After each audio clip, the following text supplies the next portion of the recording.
Yitwa Dr Edouard Ngirente, Minisitiri w'Intebe w'u Rwanda. Kuri ubu ngubu rero akaba yasubije abadepite ko u Rwanda rudakwiriye guhemba abajura ngo nuko bagaragaje mu byo bize ko babikoranye ubwenge bwinshi, ahubwo yavuze ko abo ngabo n'ubundi bagomba kubihanirwa nk'uko amategeko abiteganya. Umva ukuntu yabasubije mu magambo meza cyane, abadepite bamukomera amashyi. Hari abana tumaze iminsi twumva muri RIB bafashwe bakorera ibikorwa bibi by'ubujura, ariko kumva ibintu bakoraga harimo ibintu by'ubuhanga.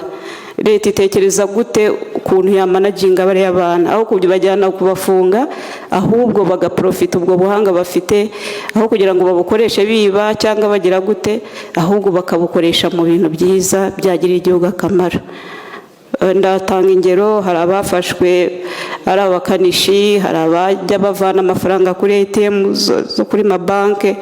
Ibyo si ubuhanga se bukomeye, aho kugira ngo babajyane kubafunga, ahubwo turebe uko twababyaza umusaruro. Muri abadepite mukora amategeko muragira ngo umujura zibe kuko akoresheje ubwenge tumuhembe se?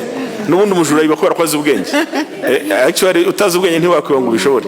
Ntabwo rero numva iyo logique yuko mwavuga ngo uko umwana yibye akaba ari umuhanga, ngo yibye banki ngo ariko n'umuhanga tubanze tumuhembe hanyuma twe kumana yibye banki.